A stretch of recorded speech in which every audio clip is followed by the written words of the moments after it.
What I'm going to share with you today is actually very different from everything that you've been hearing so far. It's a different school of entrepreneurship, and I think we should pay a little bit of attention to this school also. I'll introduce you to this school of entrepreneurship, which I think is one of the most vibrant schools, and unfortunately, probably one of the most ignored ones. So let me take you to this school. I'll show you a small video of the businesses which are happening all around us. But unfortunately, very often we don't think of them as businesses, we don't think of them as entrepreneurs. So let me walk you through this.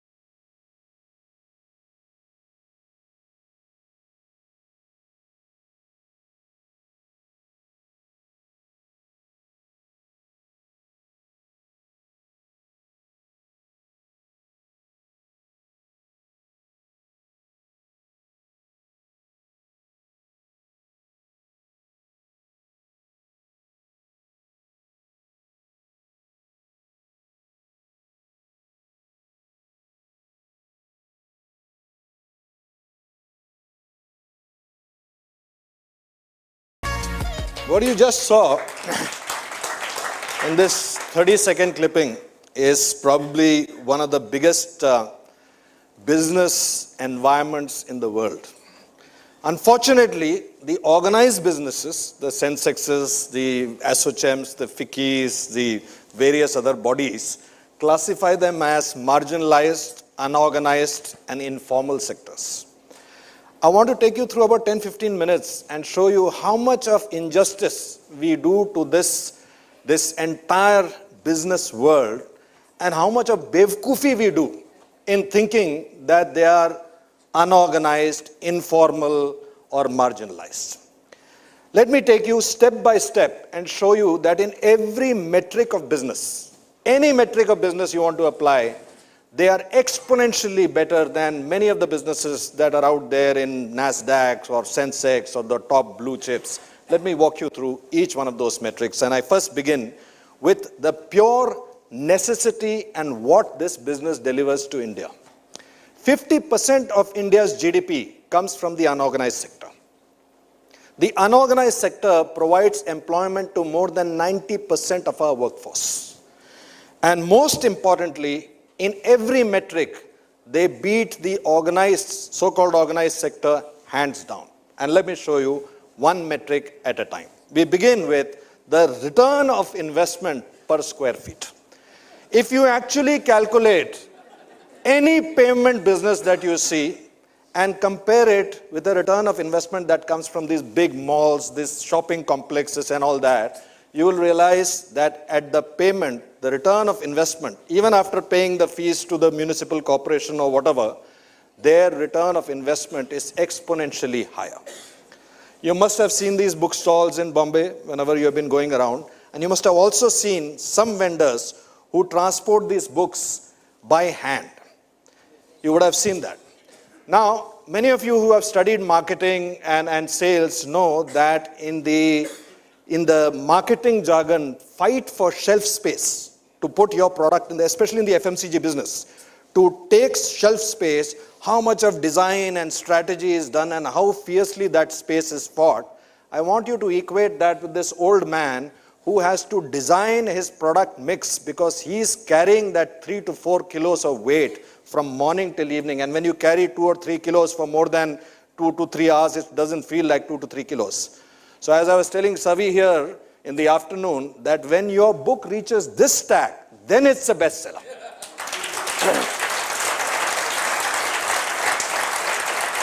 Because it is being testified by the sweat equity of that old man who has to carry it in his hand, and he'll only carry a book which he knows is a bestseller. The second metric is equitable distribution of profits. When you have a plate of idli in a street where you pay 12 rupees or 15 rupees for it, the owner, the vendor, gets to keep only 2 to 3 rupees. The remaining 15 rupees or remaining 12 rupees goes to the entire supply chain. The people who wash the utensils, the people who grind it, the auto rickshaw guy who brings it, all of them get an equitable distribution. But when you have the same plate of idli in a 5-star hotel where you pay 400 rupees for it, bulk of the money is kept by the establishment and only a small percentage of that money is given to the entire supply chain. The third is the degree of empowerment of decision making. This boy sells these roses for 10 rupees. His cost, his kharidi, is 7 rupees, which means 30% profit per rose. And he can give you a 50% discount if he likes your face. To get a 5% discount from a large conglomerate, and there are many large conglomerates here, and you will testify it, sir. To get that 5% discount, that marketing head will have to take the decision all the way to the board, and by the time the decision comes, the opportunity would have been gone.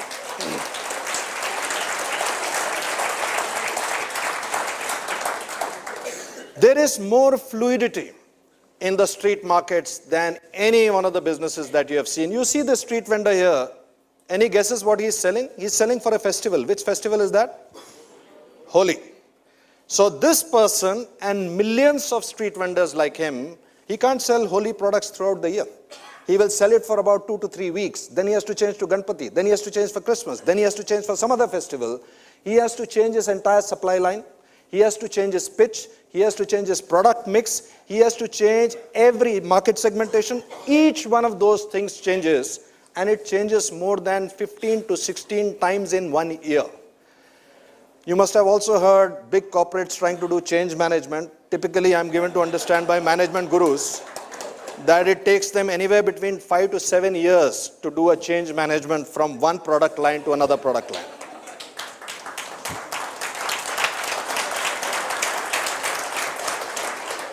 There is more entrepreneurship per square feet in the unorganized market. What you're seeing over here, which looks like a big mess. Do you remember when you are traveling in Bombay especially, and I'm sure in Nasik also, suddenly you will see in the streets, in every street corner, a new product will come. It may be a car cleaning pichkari, it may be a head massager, it may be a toy, it will be Christmas hats before Christmas, it will be that the national flag which will come out in the next 2 or 3 weeks, just before 26 Jan. Can you visualize the amount of planning, infrastructure, supply chain, bringing that equipment, the planning of when that particular product will be released, and it will be released simultaneously. Unsold stock has to be taken back, cash flow has to be managed. All of this is, and certain slots are reserved. So before Christmas, you can't launch anything else. Before the 15th August and 26th January, you can't launch anything else. Those slots are fixed for those products. And all of this is happening without SAP, ERP, Microsoft Outlook, regulatory bodies, planning divisions, committees. None of that. And we call them unorganized sector. We call the government organized. We have to understand that how much of disservice we do to this entire industry by not even looking at them from the metrics that they deliver literally on a daily basis. From the time your day starts in the morning, the newspaper coming, flower coming into your house, coconut water, each and every one of those things is being managed seamlessly, and you do not have a single point of failure on a daily basis. Tell me how many of you have missed a newspaper in the morning or missed the flower in the morning, and compare that with tier 1 companies where your call drops, your signal drops. All of this is being done by people who don't have MBAs, haven't been to Harvard, haven't been to none of that places. This market is an equal opportunity market. Let me show you the next slide where I'll demonstrate this to you. Whether you're old, young, illiterate, disabled, transvestite, male, female, that's the place where you get employment. I would challenge people who work in corporates to raise their hands and say, we employ more than 5 transvestites. Anybody sitting over here. All these marginalized people, the only place where they can go to earn a living is the unorganized market. If you want to see the synergy which happens, look at the guy in the middle. In the morning, he sells these snacks in front of Shivaji Park, catering to the joggers and walkers who go. In the evening, he sells the same snacks with a little bit of mixed change in front of liquor shops for a completely different demographic.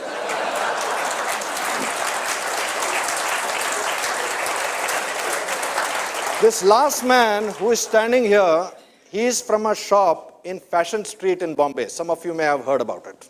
Yeah? Many of you may have seen it also. Do you realize that there are more than 300 shops in Fashion Street who sell exactly the same product at the same price with no competitive differentiation between each other except the relationship he has with that customer who comes to him. And remember one thing, 90% of the customers who come to Fashion Street will come there only once, because most of them are people who are coming from out of town. They will do their shopping and go. So he can't even have the same customer coming again and again. In that 2 minutes time, he has to take out that product which will fit the person. He or she, mostly she, will give it one trial. And in that one trial, if it doesn't fit, she'll move to the next shop. He has to manage that customer in that 180 seconds and deliver the product. Otherwise, he starves. There is more management lessons per square feet in the streets. And I'll tell you a very interesting story which illustrates this beautifully. I mean, there are millions of stories, but this is very close to my heart. And I'll tell you the reason why.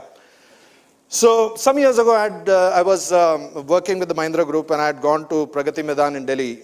Many of you may know Pragati Maidan, where a lot of exhibitions are held, and I was invited to give a talk there very similar to this one. So I had gone there with a friend of mine who was a CEO of another company. That company was called Office Smart India. And since this CEO had come to Delhi, he was using that opportunity to brief his team.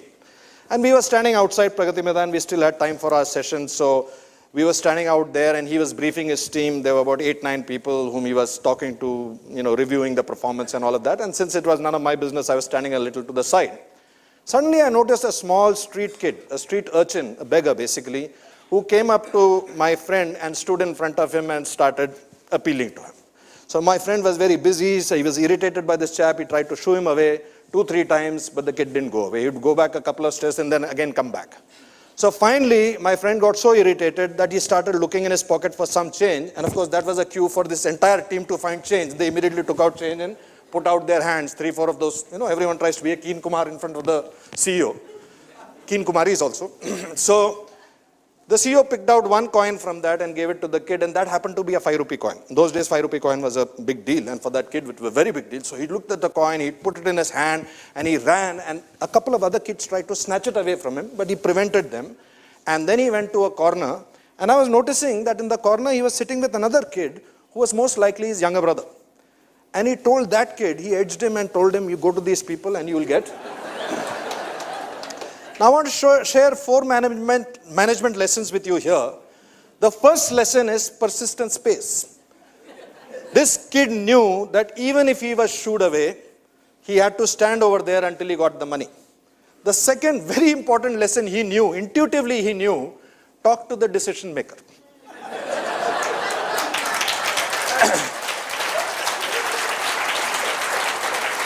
Even if it is not the decision maker who actually gave the money. Money came from someone else, but he knew intuitively to talk to the decision maker. Once he got the deal, he did not talk about it, he did not announce it in the market, he did not say, party chahiye mere ko Goa mein, none of that stuff. He went back to that corner, and what better example of customer relationship management do you want, where he tells his younger brother, there is more money to be taken from them, go back and take it. It takes us in corporates roughly about 3 to 4 years to teach this to management graduate trainees whom we get. Because they will go to some fancy title, vice president photocopier, uske paas chala jayega. That guy will tell him, we don't have a budget right now, come back next year. He'll come back and report, sir, no budget this year, but next year he's called us. The same management lessons which these kids have to learn, and they have to learn it. You know why? Because if they don't learn it, they'll sleep hungry that night. That's the luxury that our education gives us, which they don't have. They have no margin there is no margin that this quarter we have lost some, market share, we'll make it up in the next quarter. Doesn't work in their world. If this day they didn't make a deal, they will go to bed hungry that night. And I think they teach us a very, very important lesson, and I want you to pay very particular attention to this one slide. This gentleman, his name is Sandeep Kotare, and he sits, he puts up his stall. How many of you have been to Worli Seaface in Bombay? So if you go in the morning, some of you may have been going in the evening also. Evening is a different set of activity. In the morning, when you go, you will find a lot of people running and jogging and walking around. This person sits right at the corner where the Worli ceiling, the ceiling turns left. And he sells wheatgrass juice. Now, if you ask him for a cup of wheatgrass, he'll grind it, he'll give it to you. He charges 20 rupees for it. And if you ask, you notice there is another stainless steel, sort of patila next to it. If you ask him what is in it, he will say neem ka juice. If you ask him what is it for, he'll tell you it purifies the blood, cleans your blood, and all of those stories he'll give you. And if you ask him for a cup, he'll give you a cup. You ask for another one, he'll give you that. Then if you ask him how much does this cost, he says this is free. Then I asked him, why do you give this free? He says, wo wheatgrass mujhe khareedna padta hai, I have to buy that. Neem ka patta to main tod ke deta hu. And for me, there is no cost to it. So I give this free. He is a CEO who does 50% CSR.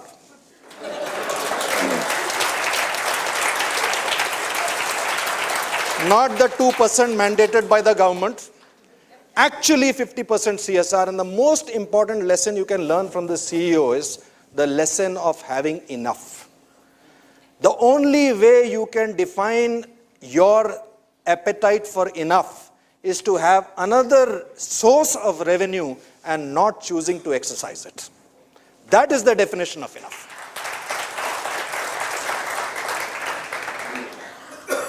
Now you might be wondering, as a former soldier and somebody who's been in the security field and supposedly looking at security at a national level and more now at a corporate level, why am I telling you these stories? I'll tell you why I'm telling you these stories.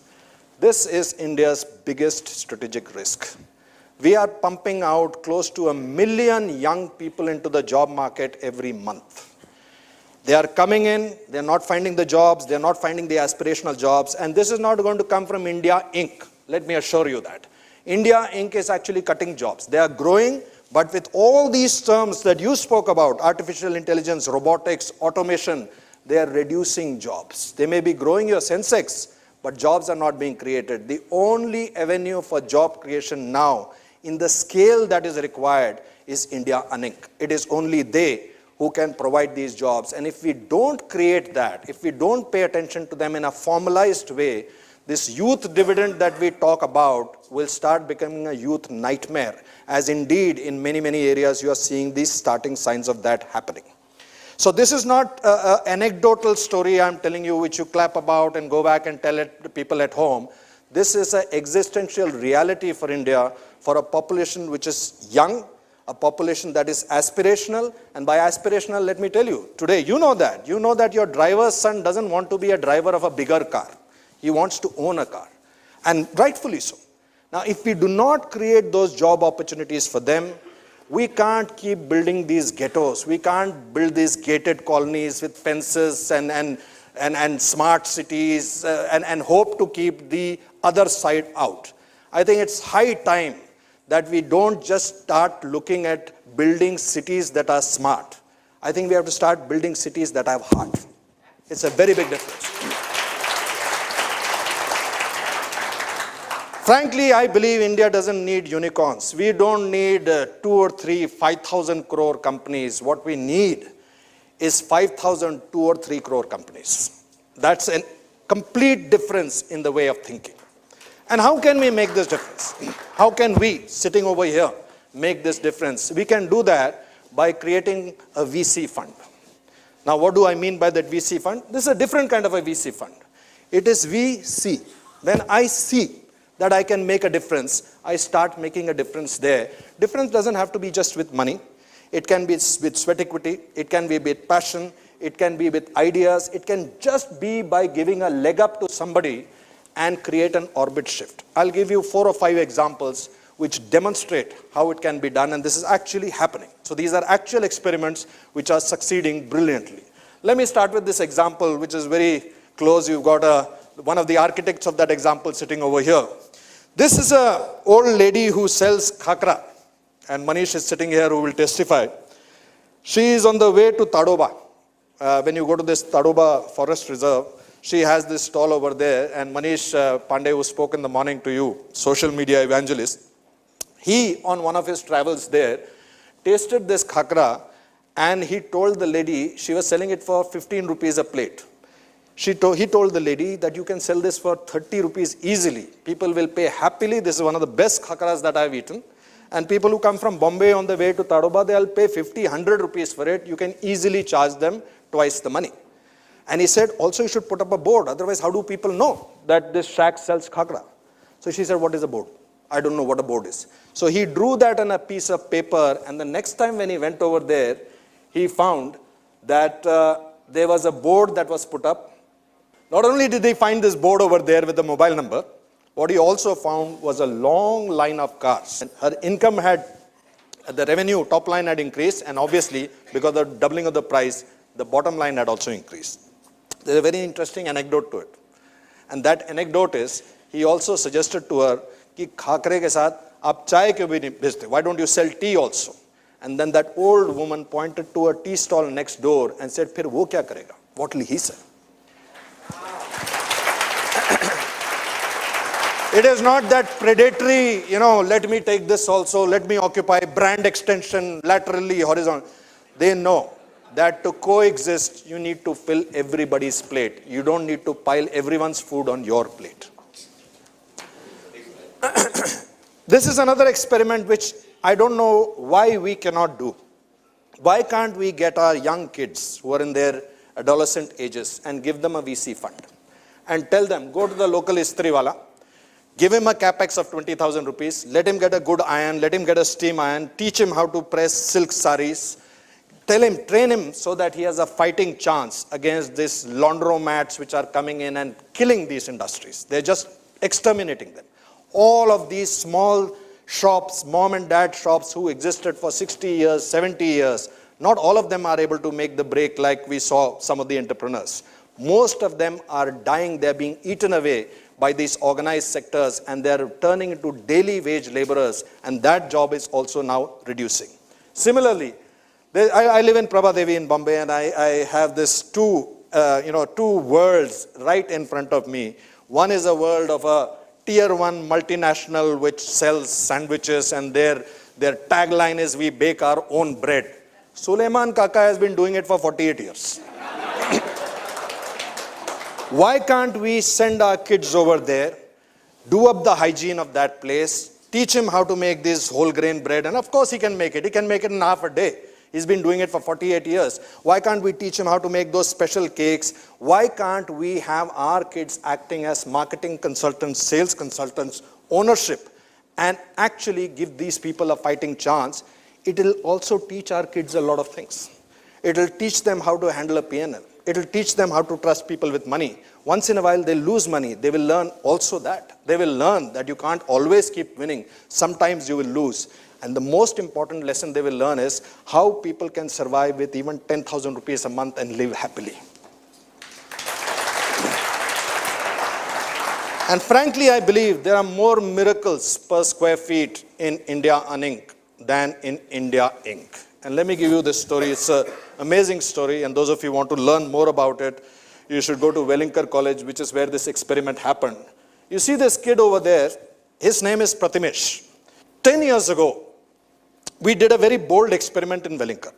We decided that we are going to take 2 office boys, regular office boys who serve you tea, coffee, bring your newspapers, move files around in the office. Both of the kids were 12th class pass from a night school, and we put them in Wellinkar College along with other MBA students. We assigned 14 mentors to them. And the task given to these 14 mentors was that you have to train these kids in everything that they need to know to be able to pass the MBA with due. No subsidy will be given, no punches will be pulled back. Their marking will be done exactly the same way as everyone else's marking is done. They had to learn English, they had to learn MS Word, Excel. They had to learn Michael Porter's 5 forces in Vada Pav language. They had to understand that. And they did it in 2 years' time. And I kid you not, when they passed out, in that 16 students, 14 mentors and these 2 kids, they came 11th and 13th in merit. They beat their own mentors. And a lot of you might be thinking that these kids are the ones who learned from the mentors. The answer couldn't be further from the truth. When I was studying in Delhi, I studied in a government-aided school, and as part of government aid, even those days, you had certain quota which was kept for the underprivileged children, poor children. And one of my best friends, actually my best friend, he came from a very, very poor family. It was so poor that even in the Delhi winter, he didn't have a sweater, and he pretended that he was not cold. He never brought lunch, and he pretended he was not hungry. Of course, he would take from other people because he was hungry. This boy, once we had gone, like good school kids should do, we bunked school and we went to watch a movie. So when we went to watch a movie, by the time we reached the theater was houseful. Those days, theaters used to go houseful. So when we reached there, and some of the older generation here will know that when movies go houseful, then tickets are sold in black. So there was this 5 rupee ticket being sold at 10 rupees, and by the time we reached there, I saw houseful. I said, buddy, hell, yaar, we missed the movie. I started going, he caught my hand. Hey, wait, 1 minute. Let the movie begin. The movie began. Now this 10 rupee ticket started getting sold for 8 rupees, then for 5 rupees. Now when the movie started, it was being sold for 3 rupees, 2 rupees. Finally, the guys were getting rid of the ticket for 1 rupee each. My friend taught me some incredible lessons. Firstly, he taught me the value of perishable item. Second, he taught me, when it says houseful, there are always tickets. When it says no vacancy, there is always vacancy. When it says no budget, there is always a budget.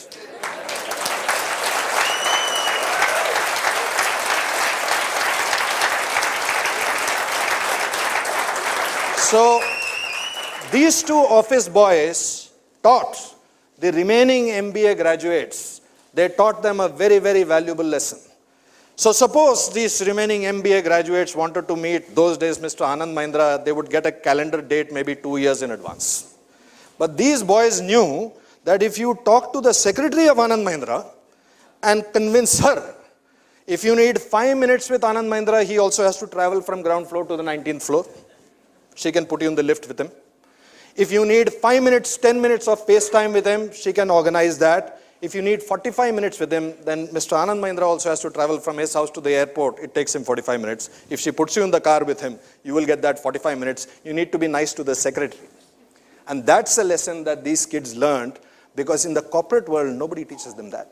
Nobody. They'll send a nice mail to Mr. Mahindra and they'll get a date in 2022. And they'll be happy with that.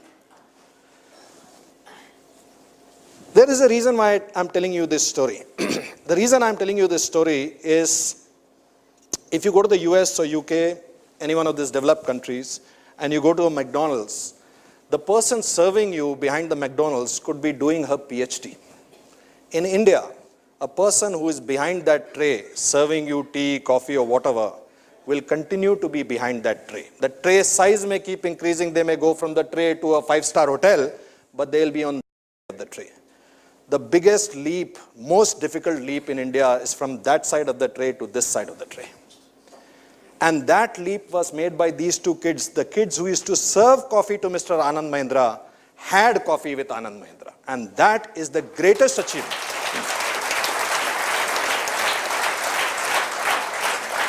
And the miracle doesn't finish there. Because when these two kids came up for their passing out, they were selected from the campus by ICICI Bank. Before, when they were office boys, their monthly salary was 5,000 rupees. At per annum salary of 60,000 rupees, they were not a customer for ICICI, HDFC, automotive loans, no. But the moment they started getting 6 lakhs, they became customers for HDFC housing loan, they became customers for automotive loans, they actually became customers. You actually created a customer base. And what was the cost of doing that? The cost was 0. Because though the college paid them 5,000 rupees stipend, because they had to give the money at home. The home survived on that 5,000 rupees salary that they would get. As soon as they got their first job, not only did they return that money, but they gave another 60,000 so that another kid could be funded and brought in over there. Those of you who are in Thane should visit one of the bank branches there. I'll tell you the name of the branch offline, and you will see Pratimesh sitting over there. He manages a close to 200 crore business today in that branch. He's a branch manager of that bank. And he was an office boy on whom you took a punt. And if you take a punt on them, you will see that their delivery will be exponentially higher. Not incrementally higher, exponentially higher. You create true value. I used to tell B schools also. Most of these tier 1 B schools, they have a filtration process which gets the people who are 98 percentile life to them. 95 to 98 percentile. That's the cutoff these days, right? After 2 years, 100%. So after 2 years, they pass out, value add is 2%. The value add of that huge institution which is funded by the government, subsidized by, who charge an arm and a leg for an MBA, the value add is 2%. But when you take a kid who is down below and bring him up, the value add is 80%. And more importantly, the 14 kids who were mentors, 9 of them went on to head NGOs because they realized that this is where real value lay. They did not go to become some management trainee in a big MNC. They actually decided that if I can do this, we taught them that with any troops you give them, they can turn them into stars. They did not look for CVs which had Ivy League colleges or experience. They said, give me anybody and I'll turn a rough stone into a diamond. Actually, we can be done. So we have choices. We have choices. There are many young kids here and we all have young kids and we have choices of telling them to go and join the MNCs, these famous brands. And they'll go there and I'm sure as management trainees, they will work there, they'll get a good salary or whatever. But what is their contribution in that entire ecosystem? So if you're working for a software company, let's say you're working for Microsoft, and you can proudly tell your parents, you see this Microsoft Word, you see this icon here, this icon's image I made. That's my contribution. There is another way to work, and that way to work is to work with these small companies where you will be interacting directly with the CEO, the CFO, the Chief Technology Officer, the Chief Marketing, is the same guy, by the way, right? And you will have to sell him your idea because that idea costs money. And you will have to convince that person. And if your idea succeeds, you will see an orbit shift happening right there in front of you in a matter of weeks. You don't have to wait for 7 years deployment cycle to see the result of your work. So I think increasingly, we have to start training our next generation to look at these jobs as dignified jobs, as learning schools. Right now, they all keep looking towards the upside, and that upside is crowded. There's only 2 to 3% of India which can go over there. The remaining 98% has to be absorbed somewhere else. And if we don't start teaching our young generation there, it is not about increasing wealth, it's about existential crisis. Last slide I want to share with you, and that is I owe everything I am, I believe, to my alma mater, which is the armed forces. And I genuinely believe that this is one of the most under-leveraged talent pools in India. You may not know this, but close to 40 to 50,000 ex-servicemen come out from the armed forces every year. I'm not that concerned about the officers manage to do well. But think about a Jawan who joins the army at the age of 19 and for 20 to 22 years, 25 years in some cases serves in some of the most harsh places. Let's forget about that. That's part of what they signed up for. But let me tell you another dimension of their life. If an army Jawan is lucky, he will get 2 months of annual leave per year. If he is lucky. Usually they don't get it because of op deployment, but he'll get 2 months of leave every year. Do the math. For 20 years, he will see his family 2 months into 20. And for 10 months of the year, he doesn't even have the privacy of a room. He'll be in a barrack. And he will do that until the age of 40. And at 40, the government of India will chuck him out into the civvy street. And the only job we give them is opening doors, closing doors, checking the bottom of the car. That's the job we give them. But these are the same soldiers who build bridges for you when engineering companies can't build it, who build communication networks when communication networks have failed. They are the ones who reach out there and in every disaster, in every place, they operate foreign equipment. I was part of a mechanized infantry battalion and our entire equipment was in Russian. Labels were in Russian, the manuals were in Russian, and 10th class pass Jawans can operate 3rd generation missiles. They can fire 3rd generation missiles and our country,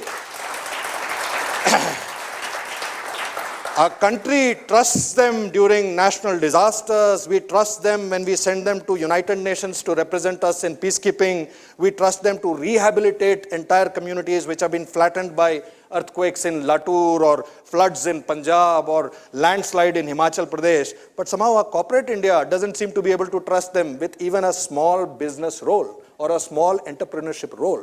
I think it's one of the most stupid things that we do, that we take this extremely highly trained, and by the way, you have to remember that our defense budget, if you calculate the entire, the training, the manpower, all of that is an academy for which you pay. It comes from your taxpayer money.